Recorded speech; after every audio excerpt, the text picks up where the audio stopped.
Okay, now for the patana in this book, do we have patana here?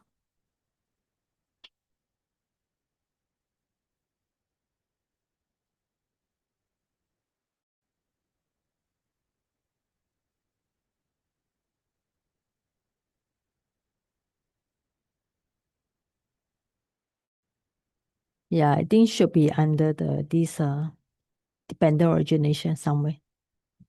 Dependent consciousness. Yeah, it should be somewhere under the dependent origination. Then you have the mention of patana. Okay, so here is you mentioned the I element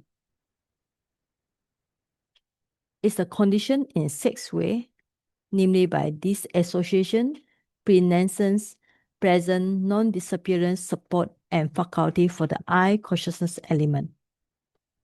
All right.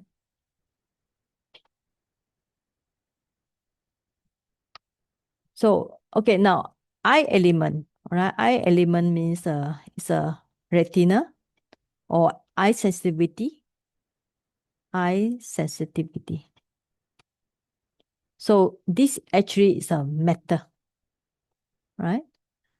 So now eye consciousness element.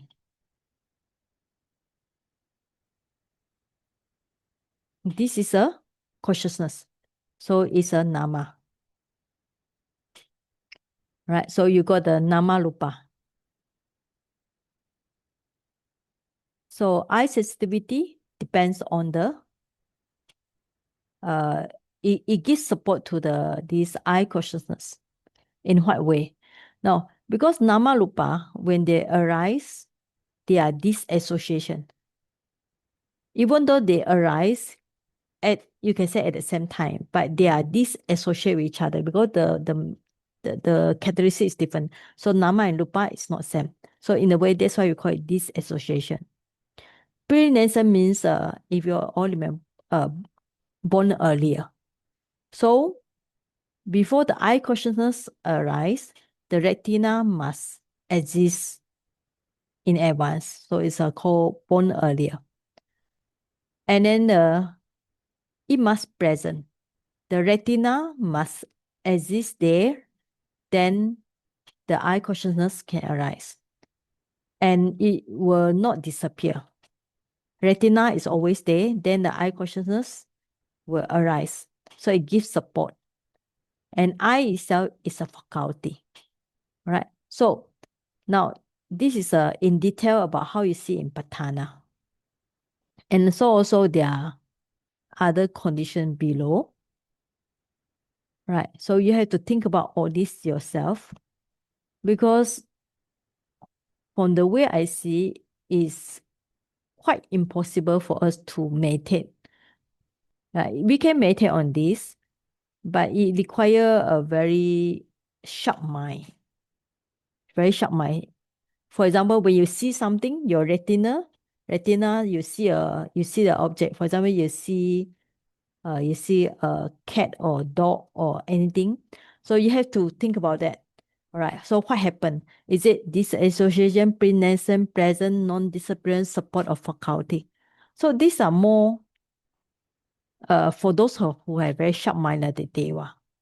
So it's actually, I would say, normal time we cannot meditate by that. But what you can do is maybe when you have time, you can reflect the patana. At that time, when retina and the eye consciousness, what are their relationship to each other? Like mentioned in this sixth way, right? So I will skip all this because this for those who want to learn Abhidhamma, all this. Now, in many suttas, this part is much more helpful for us to meditate. Okay, this more helpful. All right, 39. And not only are the eye and visible data, to etc. condition for the eye consciousness element. Sorry. But also light etc. are two. Hence, the former teacher said, eye consciousness arises due to eye, visible datum, light, and attention. Ear consciousness arises due to ear, sound, aperture, and attention. Nose consciousness arises due to nose, odor, air, and attention. Tongue consciousness arises due to tongue, flavor, water, and attention. Body consciousness arises due to body, tangible datum, earth, and attention. Mind consciousness arises due to life continuum mind, 18 mental datum. I think 18 should be is it a number or whatever, or is it a note? Is it a footnote here? And so on.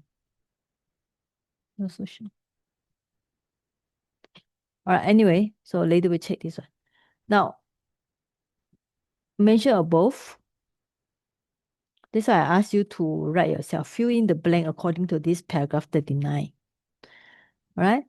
So your eye, visible data are the condition. So in a way, this is called condition.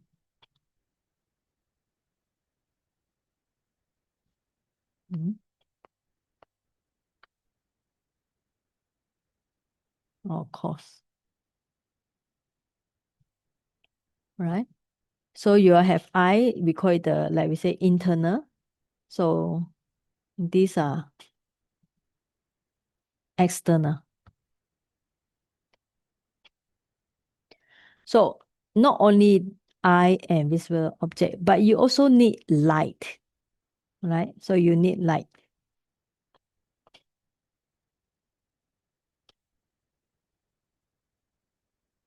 Okay. And you also need what? Light, visible datum, light, and attention.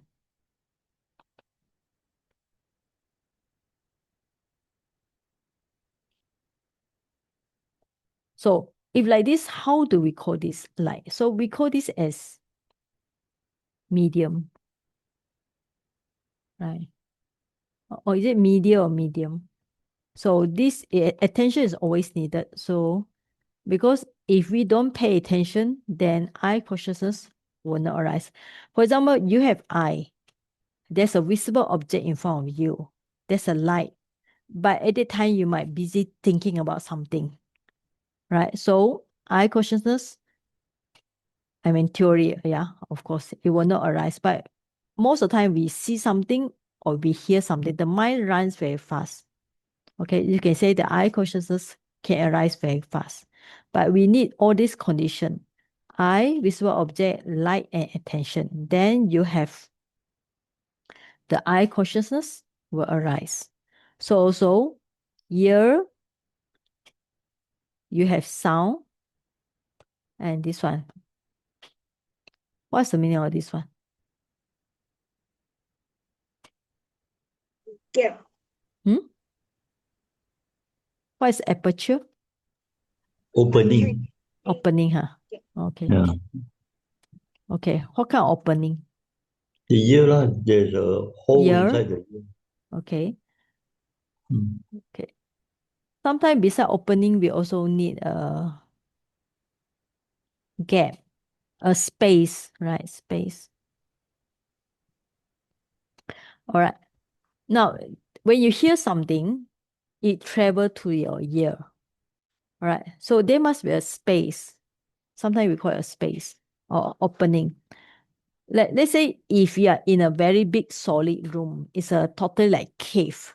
You will not hear the sound outside because there are no opening or kind of like space for the sound to travel to your ear.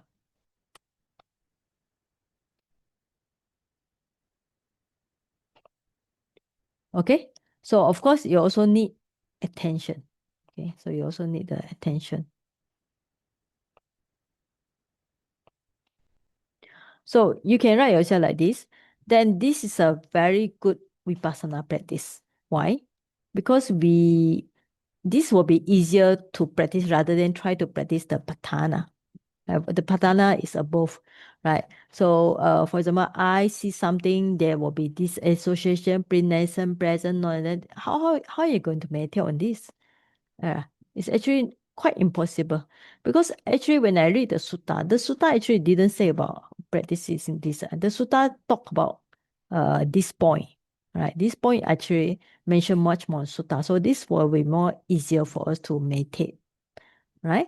So ear, sound, and also this one, attention, same also. So it's the same thing, attention. Then after that, ear consciousness will arise. Then the nose, you got the nose, smell, odor, A.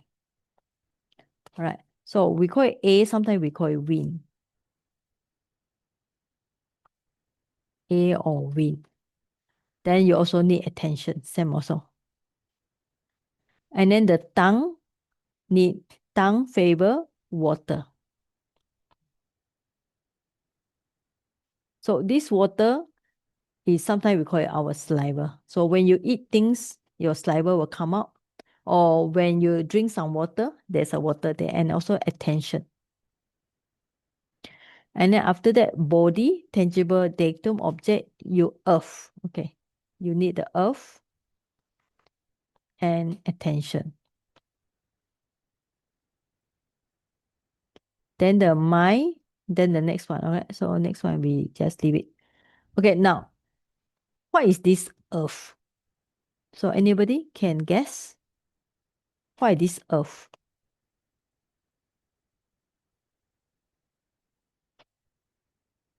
Is it a physical earth? Chaihu, try to guess. Skin. Skin? Skin is under the body. Or the medium. The medium is It's, okay. Now, what is the qualities of earth? Qualities of earth is coarse, soft, smooth. yeah. Okay. The Dainty. impact. So what is the impact of earth? Hard, right? Hardness. Right? So when something touch your body, how you know that something is touching body? Because the impact, it will be something like either soft or hard that touch the body. So that's why we call it earth. Right? Either hard or soft. So as long as it touch the body, it gives the impact. Right? In a way that it gives impact.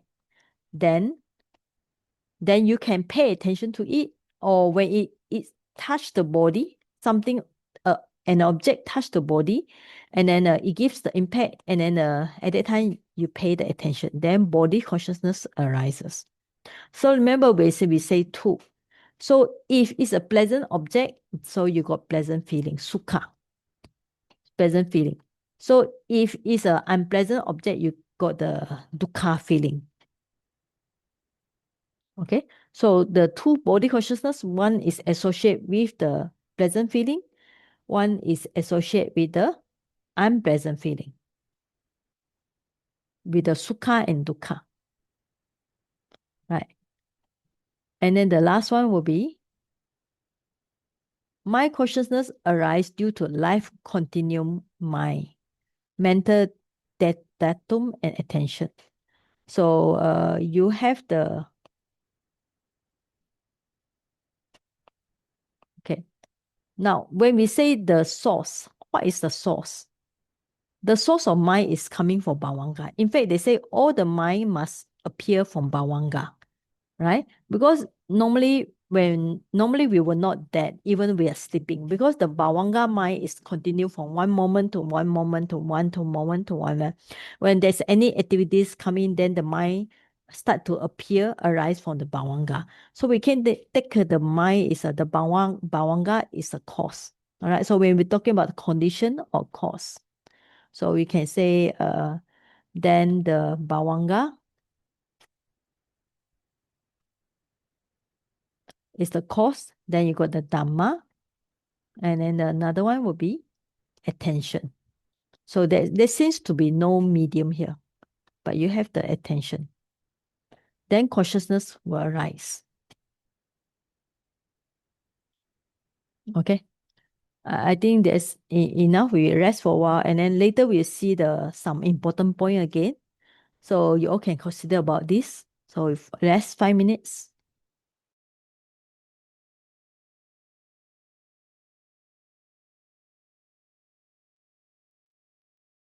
Okay, we will continue. All right. Right. So first, remove this word 18. This is a footnote, not the numbers. Okay. So just remove this 18 just now. Okay. Not the mental datum, not 18. It's actually 20 as mentioned above. Now, another thing is, now, Bhavanga is internal, right? Dhamma actually is a mix, can be internal, external also. So it's better we just break a line. Bhavanga, Dhamma, Dhatu, attention. We can take it as condition, and the result will be various type of consciousness. So I think if we write in this way, will be much more better. Okay. So now we know what is the condition for the mind to arise. It's a Bhavanga and also of a Dhamma. So above is mentioned there are 20 Dhammas there. And attention and consciousness. Right. Okay, so remember you need to take out the word 18. Just mentioned there's above there's one word 18, which is the footnote. You're on the 18 mental datum, so you can remove this. Yeah. Okay. Okay. Now, all right, so we see this, it actually look easier to maintain because we know the cause and condition, it will give to the result, right? So this actually you can meditate as a Chittanupassana, contemplation of mind, or Dhammanupassana, contemplation of the Dhamma also can, which is easier. You can practice anytime, anyway.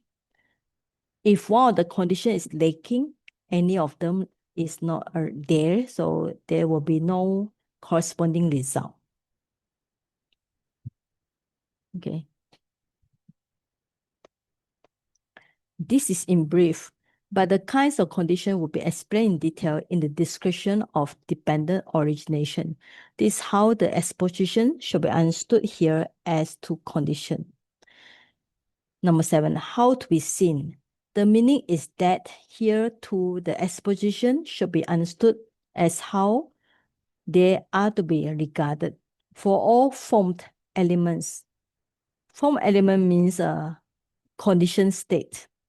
Like we say, the Namarupa is condition state. So all the condition state of Namarupa are to be regarded as secluded from the past and future. So it's better we see all the Namarupa belong to present moment. So this means that we should ignore whatever in the past or future. Just try to see them in the present moment. So they are empty or void of lastingness, beauty, pleasure, or self, and as existing in dependence or condition. So this means that all the Namarupa, how should you see it? How should you contemplate it? You should contemplate at present moment. Okay, present moment. And you should see them as void of this one. So this means that instead of seeing them as a nitya, sukha, so see not as lastingness means like Pali word nitya, sukha, nitya, beauty is like we call it a subha, then sukha, self, atta. So we should see all the namarupa at the present as see as means contemplate as anicca, you all know, right? Anicca, dukkha, anatta, and asubha, right? So what it trying to say in this English translation is we should not see all the formed elements, meaning all the sankhata, should not see them as permanent, nicca. Should not see them as beautiful, sukha. Should not see them as pleasure. Beauty is subha, pleasure is sukha. Belong to self is atta. But we should see all the namarupa. Namarupa means all the form. Form means all the conditioned things. Okay? Or sometimes we call it the formations. So all these are different English. So we should see all these are anicca, dukkha, anatta, asubha.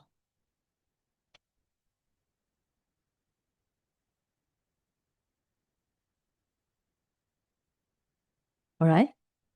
So it still come back to the same thing. No matter you learn 5 aggregates or you learn 12 bases or you learn elements, our idea of vipassana practice is focusing on namarupa, which now, as we mentioned earlier, you can practice as 5 aggregates, right?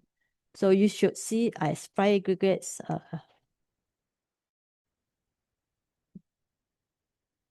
So either you want to practice as 5 bases, 5 aggregates, or you want to practice 12 bases, or you want to practice 18 elements. So as long as these are actually the object, all right, of vipassana.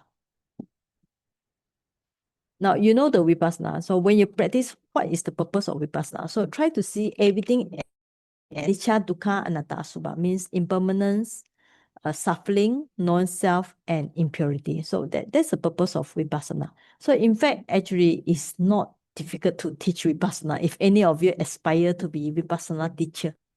Because any student come to you and ask you how to meditate, you say, see them as impermanent, see them as suffering, see them as non-self. Means that let go. Try to see as anicca, anicca, anicca. So it's actually not so difficult to teach also. Okay. Because the theory is there. The theory is actually straightforward, right? So you just need to know the object and you just need to know how to see in a proper way. And then the 41 is some example. Individually, however, the I element should be regarded as the surface of the drum. Right? The visible data element as the drumstick. Right. Okay. When you have the drum, you beat it on the surface. You beat the drum, the surface of the drum with the drumstick.